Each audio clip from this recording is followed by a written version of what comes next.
देखो तो हम लोग ये देखेंगे कौन चीज कि किसी वृत्ताकार चालक कुंडली के कारण x दूरी पर चुंबकीय क्षेत्र की तीव्रता का कौन चीज परिमाण। तो देखो इसमें सबसे पहले हम लोग व्यंजक बनाने से पहले सबसे पहले ये देखेंगे कि एक चालक कुंडली हमको ऐसा लेना है जो बिल्कुल वृत्ताकार हो। ये हमारे पास चालक कुंडली है। हम इस चालक कुंडली को ऐसा अगर सरफेस पे दिखाएंगे तो पूरा गोल दिखेगा, तो इसको साइड व्यू से हम लोग दिखा रहे हैं, ठीक है ना। अब इसका जो कोई भी अगर चालक कुंडली अगर वृत्ताकार अगर है तो उसका कुछ तो अपना रेडियस होना चाहिए। तो इसका रेडियस हम लोग मान लेते हैं कि इसका रेडियस है a। इसका रेडियस कितना है a। इसका रेडियस a है। चालक कुंडली जो वृत्ताकार है उसका रेडियस कितना a है। अब इसके इस सेंटर के सामने से हम इसका मैग्नेटिक फील्ड जो है इस P पॉइंट पर हम देखना चाहते हैं कि यहाँ पर B का परिमाण कितना होगा। समझ में आ रहा है आप लोग को। तो ये जो करंट इसमें करंट इसको हम लोग कहते हैं current carrying coil, current CCC, current carrying coil, ठीक है ना। तो इसमें जो करंट का फ्लोएशन हो रहा है, जो करंट प्रवाहित हो रही है, मान लेते हैं करंट ऐसे चल रही है जैसा, और हमको कौन से पॉइंट पर चाहिए बी पॉइंट पे। तो हमको अगर इस पॉइंट पर अगर मैग्नेटिक फील्ड चाहिए तो हमको पहले पता होना चाहिए कि सेंटर से कितनी दूरी पर है। तो कितनी दूरी पर है, तो इस दूरी को हम लोग मान लेते हैं कि ये दूरी इसका यहाँ से यहाँ तक कितना है x। यही देखिए आपके व्यंजक में भी लिखा हुआ है कि चालक कुंडली के कारण x दूरी पर चुंबकीय क्षेत्र की तीव्रता का क्या ज्ञात करना परिमाण। अब देखो इस B पर अगर हमको मैग्नेटिक फील्ड चाहिए तो करंट घूम रही किसमें, कॉइल के अंदर में कि सेंटर के पास से करंट, बताइए किसमें घूम रहा है करंट, कॉइल में। तो इसका मतलब मैग्नेटिक फील्ड भी किसके कारण से बन रहा होगा, कॉइल के कारण से। अब पहले ये चेक करते हैं कि इसमें जो करंट जा रही है I, क्या इस फील्ड के पास यानी इस पॉइंट पर कहीं मैग्नेटिक फील्ड को एक दूसरे से प्रतिच्छेद तो नहीं कर रही। अगर प्रतिच्छेद अगर कर रहा होगा तो उसमें मैग्नेटिक फील्ड की वैल्यू कितना हो जाएगा 0, ठीक है। तो पहले ही बात समझना, देखो हम लोग पहले क्या करेंगे कि पहले एक पॉइंट यानी ऊपरी छोर से हम लोग देखेंगे जिसमें बियो सावर्ट का लॉ क्या करता है, डीएल चाहिए और करंट कितनी चाहिए I। तो डीएल के कारण से जितना मैग्नेटिक फील्ड यहाँ बनेगा, तो मान लेते हैं कि इसमें से एक छोटा सा हम लोग डीएल इसका लिए ये पॉइंट का, और इस डीएल के कारण से हम लोग यहाँ पर का क्या देखना चाहते हैं मैग्नेटिक फील्ड। तो इस पॉइंट से हम लोग क्या करेंगे, एक लाइन यहाँ खींचेंगे जिसका डिस्टेंस यहाँ कितनी है r। बियो सावर्ट के लॉ से यानी सबसे पहले व्यंजक में लिखना होगा, लिखिएगा कि किसी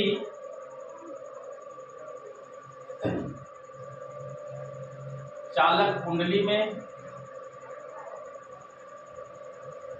धारा I प्रवाहित करने पर उसके केंद्र से x दूरी के बिंदु P पर चुंबकीय क्षेत्र की तीव्रता B क्या करनी, आंसर है ज्ञात करनी। इसके लिए हम लोगों ने पहला क्या लिया, तो पहला हमने क्या लिया कि कुंडली के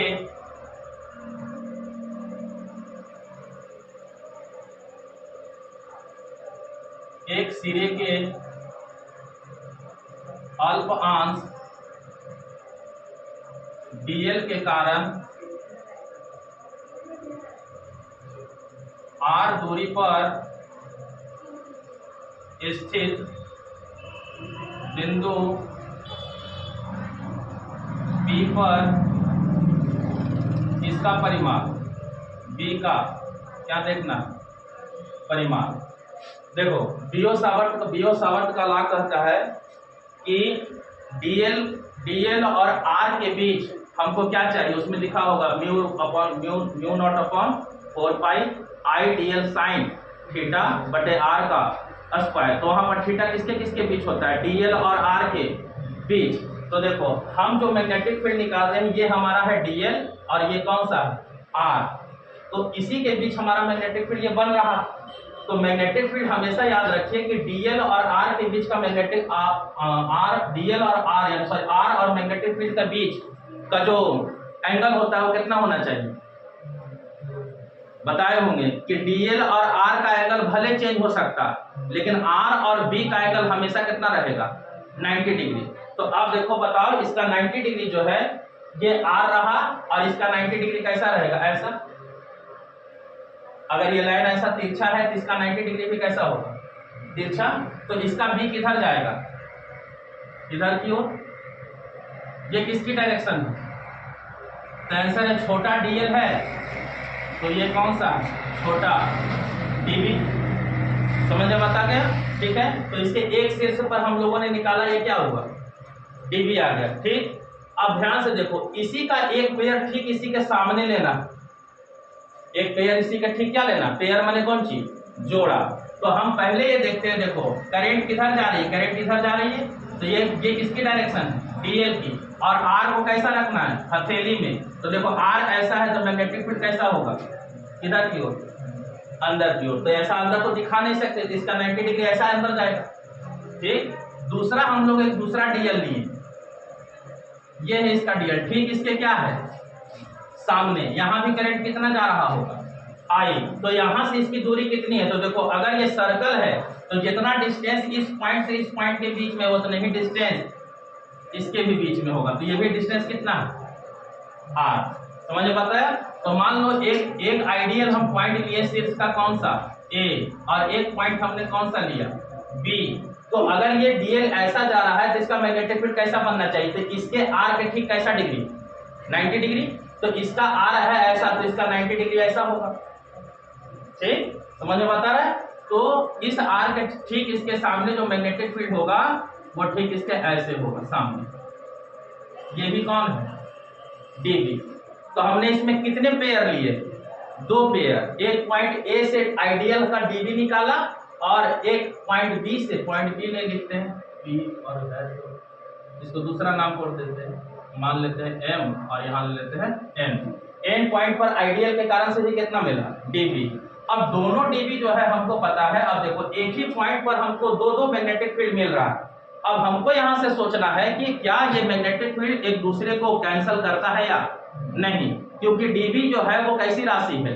सदिश। और सदिश राशि के क्या कंपोनेंट होते हैं? 2 कंपोनेंट। इसका मतलब एक कंपोनेंट यानी कि एक वेक्टर के 2 प्रभावी कारक हो सकते हैं। तो अगर ये मैग्नेटिक फील्ड ऐसा बना रहा है, ये मैग्नेटिक फील्ड ऐसा बना रहा है, तो इसके 2 कंपोनेंट हम बना सकते हैं। मान लो डीबी के लिए यानी ऊपर फर्स्ट वाली ने db1 और db2, तो db1 का लंबवत अगर करेंगे तो ये कौन सी वैल्यू आएगी? तो आंसर है ये होता है db sin थीटा। और इधर जाएंगे तो कौन सा मिलेगा? db cos theta.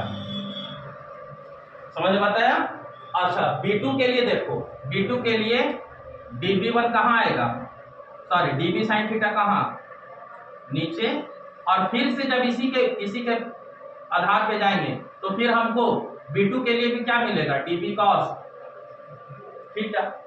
तो इन दोनों कंपोनेंट में से कौन एक दूसरे को प्रतिकर्षित कर दे रहा है?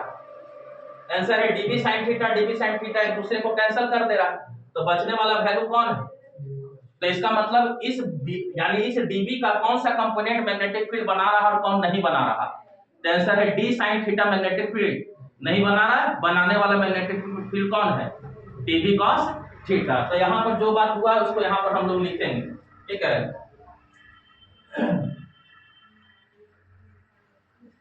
एक सीधे अल्पांश पर, तो यहाँ पर हम लोगों को क्या मिला? आंसर है b का परिमाण हम लोगों ने लिया कौन? db क्या? 1। तो db1 का जो परिमाण है, db1 के परिमाण से हम लोग इसके क्या कंपोनेंट निकाले? आंसर है db1 का 2 कंपोनेंट, 2 कंपोनेंट। एक है कौन? db sin थीटा तथा db cos थीटा। दूसरा, अब हम लोग देखेंगे कुंडली के दूसरे सिरे पर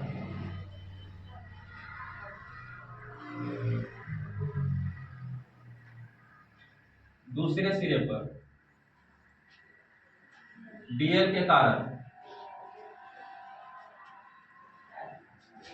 कारण बी का परिमाण। तो यहां भी परिमाण हमको कैसा मिला? तो आंसर है यहां पर हमको मिला परिमाण dB, कौन सा? dB2। इस dB2 का भी हम लोगों ने क्या निकाला? तो आंसर इसके भी क्या कंपोनेंट? 2 कंपोनेंट। कौन कौन? dB sin थीटा तथा dB cos थीटा। हम लोगों ने पाया क्या? तो dB sin थीटा दोनों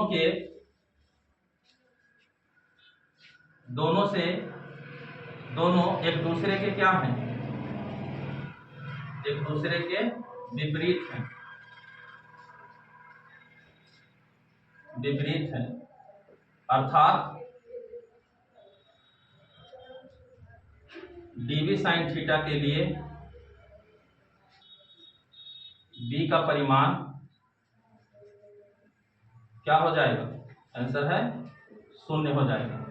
तो इसका मतलब क्या हुआ? अर्थात दोनों सिरों के कारण बिंदु P पर केवल dB cos थीटा की चुंबकीय क्षेत्र तीव्रता का परिमाण मिलता है। तो इसमें देखना है, इसमें देखो कि इसमें कई पेयर लिया है तो dB cos थीटा मिल रहा है दोनों पेयर से, यानी इस आइडियल के कारण भी dB cos थीटा, इस आइडियल के कारण भी dB cos थीटा। तो अगर ये छोटा छोटा जितना भी आइडियल लेंगे सब के कारण से कितना होगा? तो dB cos थीटा हम एक सबके लिए लेना चाहते हैं। तो इसका मतलब है कि पूरे कॉइल के अंदर में जो मैग्नेटिक फील्ड है उसका इंटीग्रेशन करना पड़ेगा टोटल बी के लिए। और टोटल बी हमको कैसा मिलेगा? तो इंटीग्रेशन किसका करना पड़ेगा? dB cos थीटा का। ठीक है, तो इसका मतलब हम लोग यहां लिखेंगे कि संपूर्ण कुंडली के लिए कुंडली के कारण चुंबकीय क्षेत्र की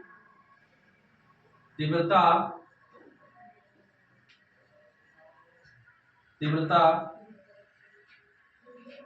dB का क्या करना होगा? आंसर है समाकलन होगा। तो इसका मतलब टोटल भी हमको मिलेगा क्लोज इंटीग्रल dB cos क्या थीटा। ये हमको इंटीग्रेशन चाहिए इसका। तो close integral dB cos theta के लिए अब यहां से हमारा बियो-सावर्त का लॉ लगेगा। बियो-सावर्त के क्या चीज से? नियम से।